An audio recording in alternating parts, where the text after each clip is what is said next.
সকলের প্রতি আমার সালাম রইল, আসসালামু আলাইকুম। তো শুরুতে আমি একটি কথা বলতে চাই। আমাদের বিশ্বকবি রবীন্দ্রনাথ ঠাকুর তার সোনারতরী কাব্যগ্রন্থের বর্ষা যাপন কবিতায় বলেছেন, যেতে নাহি দিব হাই তবু যেতে দিতে হয়। এটাই চিরন্তন সত্য।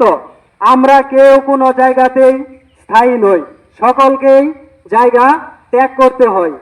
তোমাদের উদ্দেশ্যে একটি কথা বলতে চাই যে যতটুক যে পড়েছো সেই পড়াটা ধরে রেখে সুন্দর করে এখন একটু পড়বে।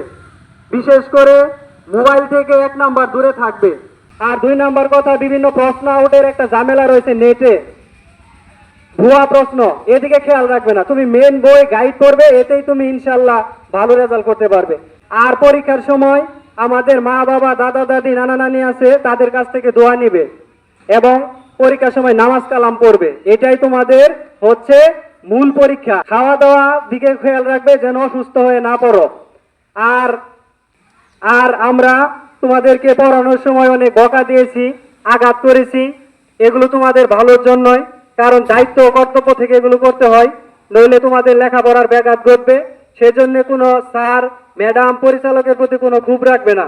মন থেকে সবাই সবার জন্য দোয়া করব যাতে আমাদের রেজাল্ট না হয় ভেজাল। এই তিলকান্দি আইডিয়াল স্কুলের জন্য সুনাম ধরে রাখতে পারো।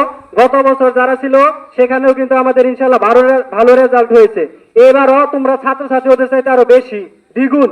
সেজন্য আমরা চাই যাতে তোমরা আরো ওদের চাইতে বেশি রেজাল্ট করে সুনাম বয়ে আনতে পারো ইনশাল্লাহ।